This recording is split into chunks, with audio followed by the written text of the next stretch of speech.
Our featured story is about this Brian McGinnis. Now, for those that don't know, Brian McGinnis, this is how he's on our radar. A year ago, after the Israel-Gaza ceasefire went into place in January 2025, Israel began allowing humanitarian aid to come into the Gaza Strip. And there were a lot of rumors that the Israelis were taking this opportunity to shoot and kill disarmed, unarmed, innocent Palestinian civilians that were trying to get the aid. It was like a honeypot.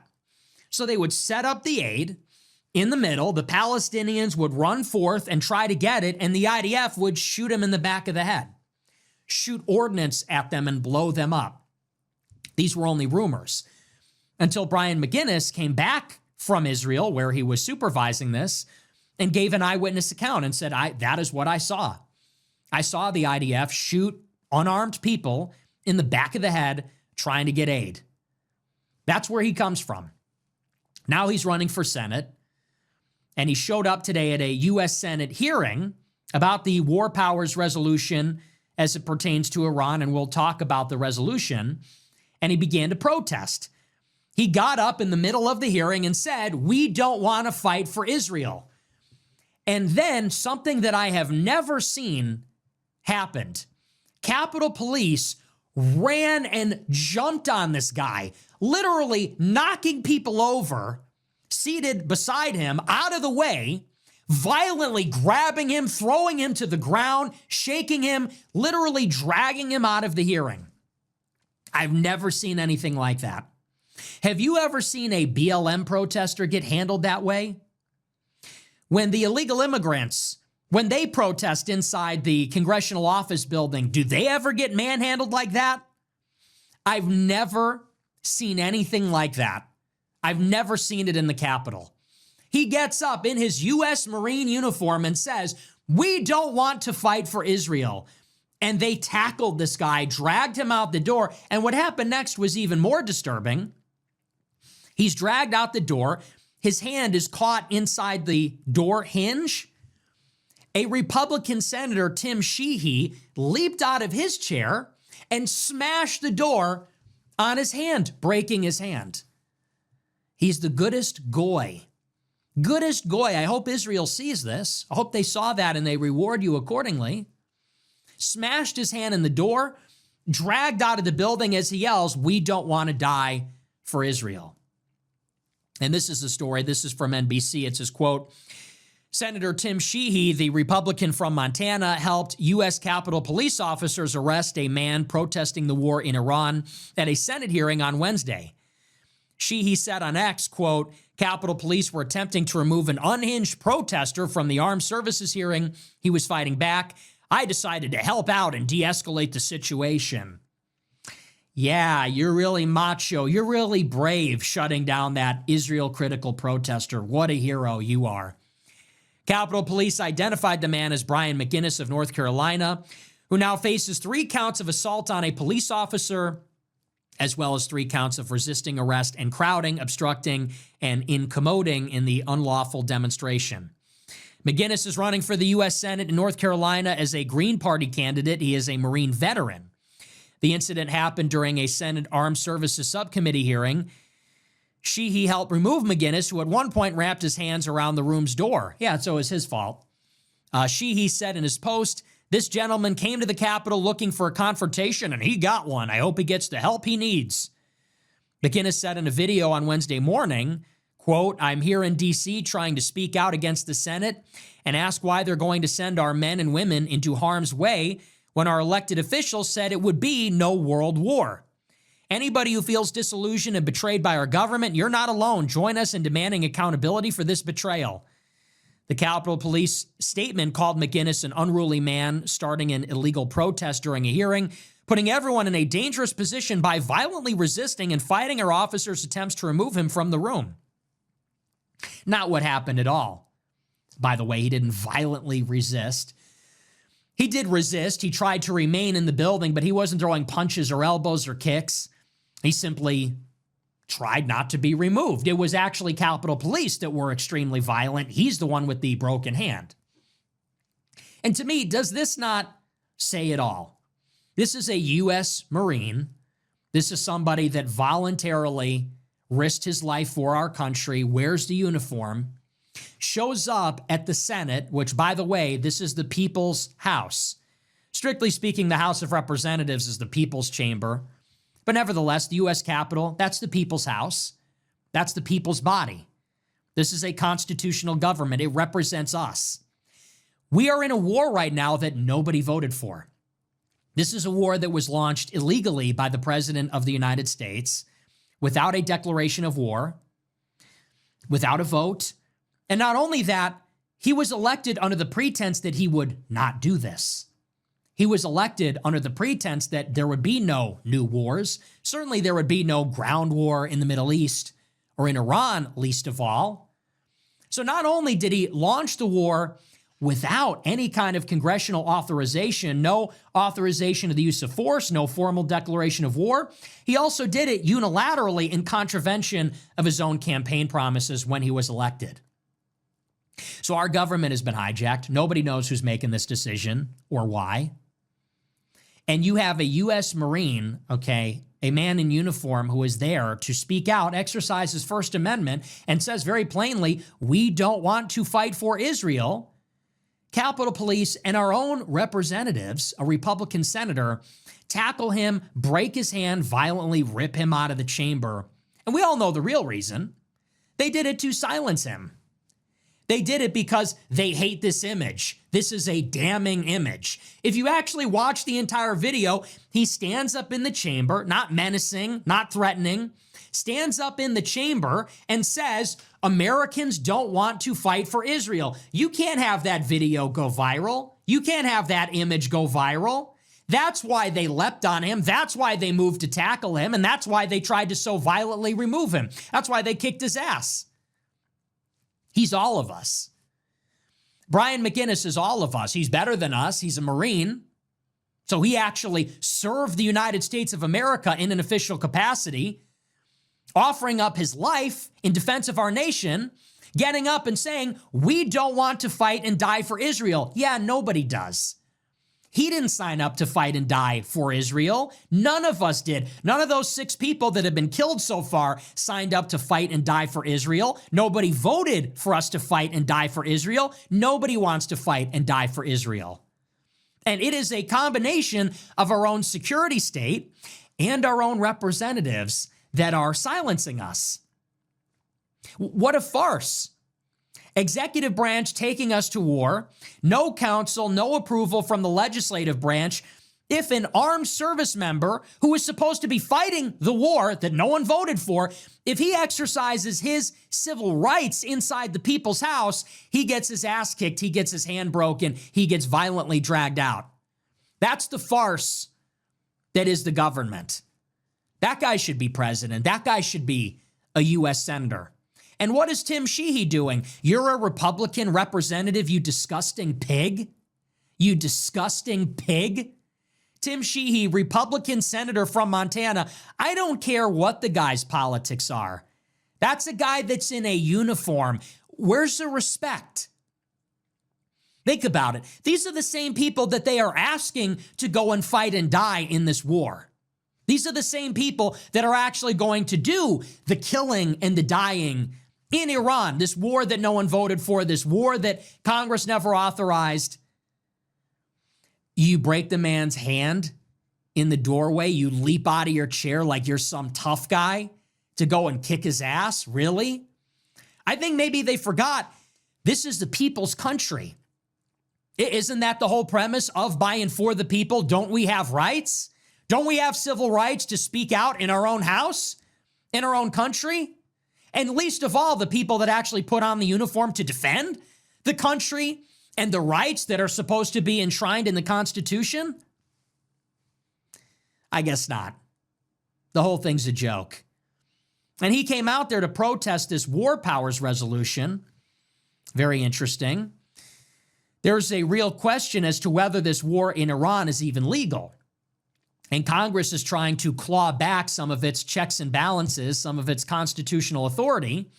There was a war powers resolution put forward in the Senate which, if it passed, would constrain Trump's ability to expand and continue and escalate the war. The resolution failed, largely along party lines. It was every Republican, with the exception of Rand Paul, that voted for it, or rather voted against it, against constraining Trump's ability to continue the war. And it was every Democrat that voted in favor of it, with the exception of one, John Fetterman. And this is the story from CNN. It says, quote, Republican senators rejected a war powers resolution on Wednesday, requiring the Trump administration to seek congressional approval before continuing military action against Iran. One Republican, Kentucky's Senator Rand Paul, joined the Democrats in voting for the resolution. Democratic Senator John Fetterman of Pennsylvania joined Republicans to vote against it. The Senate Majority Leader John Thune had argued that Trump did have the authority to order strikes on Iran, despite the fact that the military operation was not put to a vote in Congress.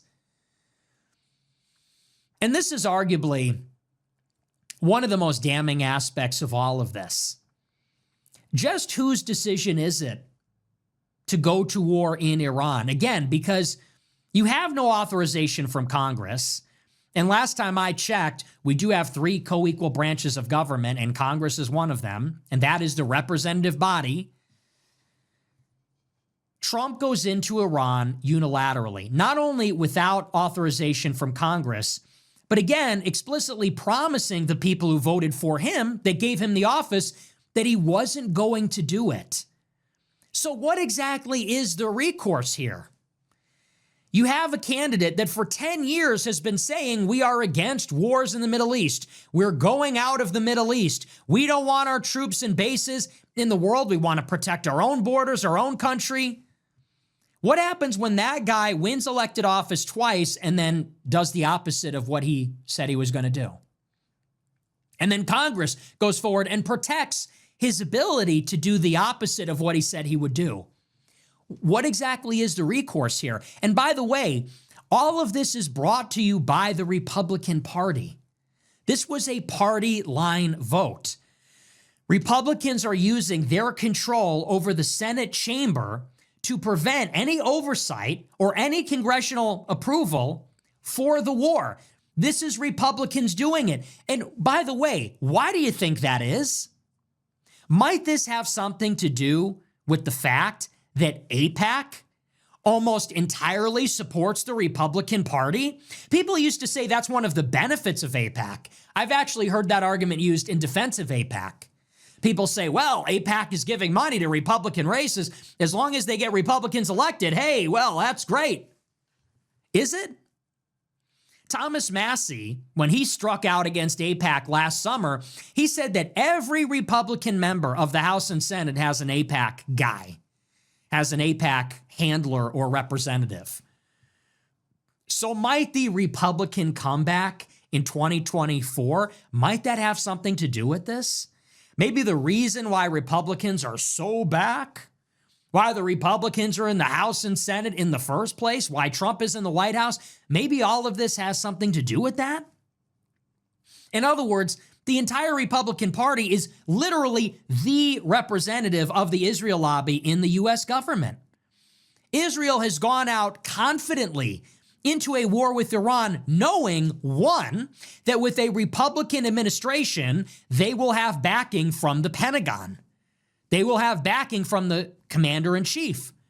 And they also go into Iran confidently because they know there will be no check against the president's power because the Republicans control Congress too. So what happened under Joe Biden?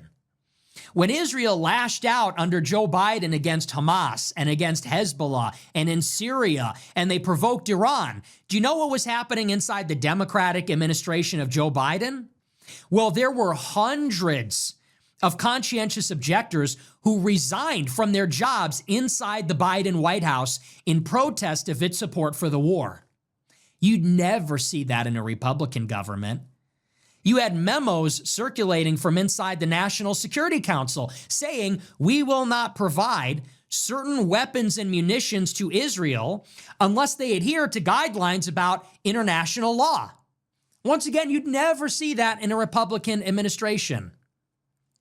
And Democrats inside the Senate were trying to use their oversight power to make sure that 2,000-pound bombs were not being sent to Israel to be dropped on innocent, unarmed people in Gaza. Again, Republicans just simply would not do this. And so this is the situation we are in between a rock and a hard place. I'm not trying to say, hey, the Democrats are the greatest thing ever. You get a Democrat in office and they let in 10 million illegal aliens. A Democrat gets into office and they try to forcibly vaccinate everybody. A Democrat gets into office, they do these kinds of things. They prioritize COVID stimulus for non-white people and women as opposed to white men. They do these things. You get a Republican in office, they cut the corporate tax rate and leave everybody else hanging out to dry. They cut Medicaid $800 billion to pay for it, and then they take us to war in Iran and then block the war powers resolution because it's based. Because we're cowboys now, and that's just how it is. Yeehaw, we're bombing Iran. Isn't this awesome? No, it's not. But that's what they do. Lindsey Graham says he literally could not be happier with the outcome, that we are in a war in Iran. And so people say, well, we got to go out for Republicans. There are people. They are occupied by a hostile force in almost exactly the same way that the Democrats are. It's a conspiracy. It's not just Trump. It's not just his advisors. The rot is in the entire apparatus. Think about who's prosecuting the war. It's Pete Hegseth, our defense, or rather our war secretary. Where does Pete Hegseth comes from? He comes from some Christian Zionist outfit and Fox and Friends, which is run by Rupert Murdoch. He is some pro-Israel fanatic. He believes in the eschatology that they're going to rebuild the temple and then the rapture is going to happen. Okay, that's your Secretary of War. Our Secretary of State is Marco Rubio. He comes from Florida, a Jewish stronghold. And his biggest benefactors are the Adelson family, Sheldon and then Miriam Adelson. Who is our Attorney General? Who runs the Justice Department? Well, Pam Bondi, of course. She was the AG under Ron DeSantis. She said under Biden that the worst thing about the Biden administration, not the 10 million illegals, not the forced vaccinations, she said it's the anti-Israel administration. Also from the Jewish stronghold of Florida. Who picked all these people? Susie Wiles, a lobbyist from Florida, who rallied all these different components. The national security advisor was Mike Waltz from Florida. He was literally working for Netanyahu. He was our national security advisor, creating all the plans for military action. And they caught him using an encrypted messaging app, which he used to communicate with the Prime Minister of Israel to push Israel's agenda. They wouldn't even fire him. You know what they did? They gave him a different job. Now he's our ambassador to the UN. Our deputy chief of staff, Stephen Miller, a Jew married to his Jewish wife, talking about their Jewish kids, by a rabbi who works with our ambassador to Israel, Friedman. This is your Republican administration. And people say, oh, Susie Wiles, she's the ice queen. Oh, Pete Hegseth, he's a rock-ripped conservative. Oh, Rubio, he's nationalist now. Stephen Miller's a base Jew. No. All of these people are part of this. They're all part of the Republican apparatus. This is like the new George W. Bush. These are the new Vulcans, is what they called them back then. These are the new Vulcans. These are the new neocons. This is new Colin Powell and Condi Rice and Dick Cheney and Donald Rumsfeld and George W. Bush. It's the same stuff. And it's literally like the same rhetoric. Freedom fries, and if you don't support the war, you're un-American, you're a third worldist. And it's the same thing in the U.S. Senate. And you have to understand that it is only with Republicans in place that any of this could have happened. Why are there going to be no protests on the college campuses? Because Linda McMahon, our Secretary of Education, under order from Trump, said to Harvard that if you don't make your campus free of anti-Israel criticism, then we're going to ban all foreign students from coming into America. And we're going to cut all your federal grants and loans. And we're going to bankrupt your institution. And you know what every other college and university did? They watched that happen and they responded accordingly. Why are there no protests breaking out on the campuses? Oh, yeah. because our Republican Department of Education created a chilling effect by putting a dagger to the throat of the most preeminent educational institutions and threatened them with destruction if they didn't ban that type of speech. And why don't you see that kind of stuff on social media? Because Larry Ellison now controls TikTok. Larry Ellison, his oracle, now controls the TikTok algorithm and all of the U.S. user data and owns a 19% stake in the TikTok U.S. entity. That's why. And it goes on and on and on like this. Why will Congress not exercise oversight over this? Because it's controlled by Mike Johnson, an evangelical Christian, came from the same petri dish at the Heritage Foundation as Paul Ryan, and John Thune, who's just as bad as Mitch McConnell. And people are telling you, you have no other option other than to just hold your nose and give these people the majority again. Hold your nose and vote for these people. Hold your nose and vote for them. That's who's doing this. And the guy that is protesting the war is from the Green Party. Guy is a far leftist. The U.S. Marine, the tall, jacked, white male U.S. Marine that has the balls to stand up in the Senate hearing and say, I don't want to die for Israel, that guy's part of the Green Party. And he got his hand broken by some Republican shill from Montana. What does all of this portend? I mean, you have to really think about these things. You have to think about how power works. And I saw somebody on Twitter today. I love the armchair tacticians. I love the armchair generals. You get some of these D-bags on Twitter, these trust a plan types, pro-Trump. It's the most disgusting, whorish thing I've ever seen in my life. I see these accounts on Twitter. They say, what do we get from Israel? Well, Israel knows exactly where the Ayatollah lives, and they have all this intelligence about Iran, and now we're able to bomb them.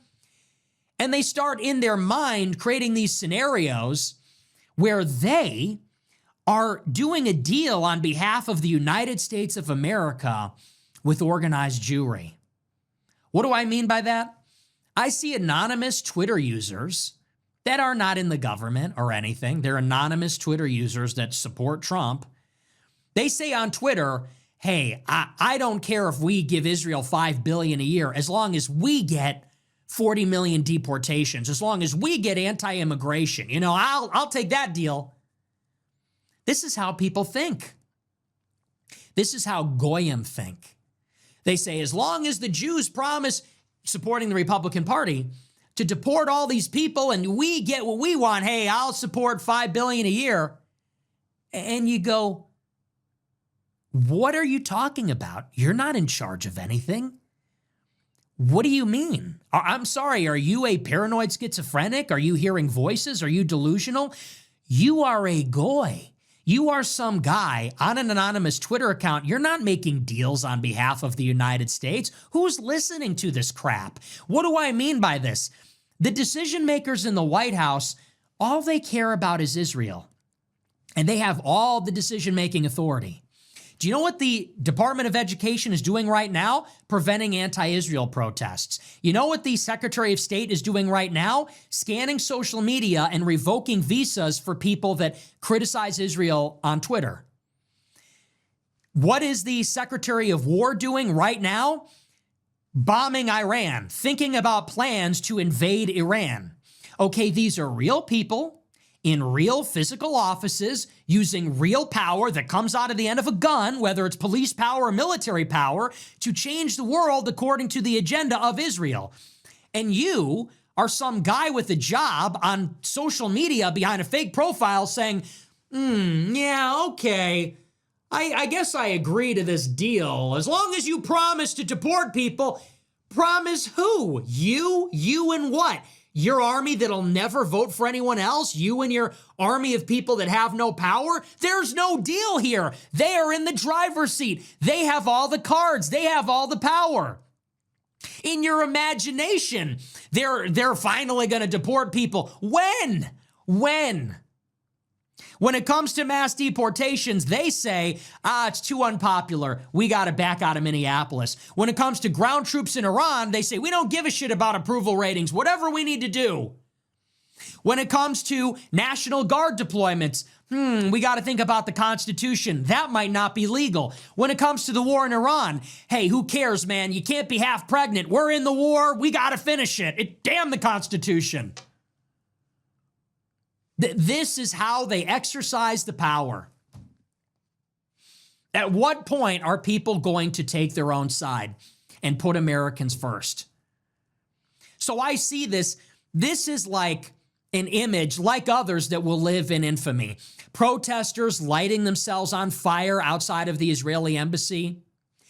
Israeli foreign nationals at UCLA that are literally not even American, beating the shit out of American protesters with metal pipes and baseball bats at UCLA. A U.S. Marine who saw Israel shoot people in the back of the head, getting tossed out of a Senate hearing, they break his arm, and it's a Republican senator doing it, a Republican that's supposed to be patriotic, pro-America, conservative, as the Marine cries out, I don't want to die for Israel. These are vignettes from our occupied nation. Something is not right here. You have to understand that. So that's the drama that unfolded. And like I said, the War Powers Resolution was defeated in the Senate, so there goes that. And now it looks as though surely we are going to enter the conflict on the ground sometime in the future. Trump and Pete Hegseth have intimated that that is not off the table. There are now new reports in Axios and the New York Times that we are training the Kurds and preparing for a Kurdish invasion of Iran from northern Iraq. I imagine that will be supported on the ground and in the air by the United States. And people say, well, what do we do? How can we stop this? People are in different stages of grief, denial, bargaining, anger. Nothing you can do. Nothing you can do. You voted for them. You gave them what they wanted. Congratulations. You voted for this. You fell for it again. I said it. You are now locked in. You know, Trump's not locked in here with us. We're locked in here with him. Okay? We had our chance to make our voice heard. It was in 2024 during the election. Now you think we're going to complain on Twitter until they stop? Well, what if we had a veteran protest? What if we had, here's an idea. What if a Marine in uniform went to the, I just got shoved out of the hearing room by a senator. Yeah, you know, they have what they want. You gave them what they want. You gave them power. And now they're using the power to do what they said they would do, which is put Israel first. Dread it, run from it. Destiny arrives all the same. Where did it lead you? Back to me. Back to me. Got what you voted for, huh? Got what I voted for? No, you fell for it again. You gave them what they wanted, and now it's over. It's over. Bitch about it on Twitter. Well, what if the personnel, don't make me laugh, okay? Well, what if we got people in uniform and we marched on Washington and then what? They ignore you? We did that. It was called the Million MAGA March. We did that. It was called January 6th, and they just killed a bitch. Sorry, she's not a bitch, but they just killed a woman, okay? That's all that happened is they crushed it. They arrested everybody. What do you mean, okay? You have one vote as a citizen.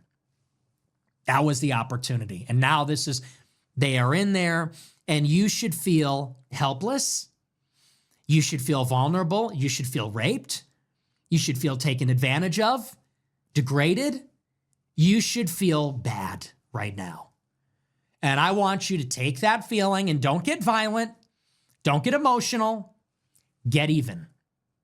You made that mistake in 24. You either voted for the Republicans, maybe you made the mistake like I did of just not voting. No, now we need to make it hurt. I'm voting against the party that beats up Marines that don't want to die for Israel. I'm voting against the party that doesn't want a constitutional check on war power I'm voting for the party that didn't bring us to war in Iran by fanatical evangelicals. Did you see they sent out that memorandum to all of the soldiers in CENTCOM that said, we're doing this so Israel could rebuild the third temple? Yeah, I'm good. I don't support that at all, actually. Sickening, just actually gut-wrenching and sickening scenes coming out of our capital, and you have only yourselves to blame. I warned you. I tried to tell you. I predicted it with precision. You didn't listen to me. You thought you knew better. I knew people that were friends of mine. I've said this before. They went to my birthday party and they said, he's being disloyal to Trump. He's being disloyal to Trump. Fucking nerd. You thought you knew better than me, idiot? Yeah, you're damn right. Trump is disloyal to America.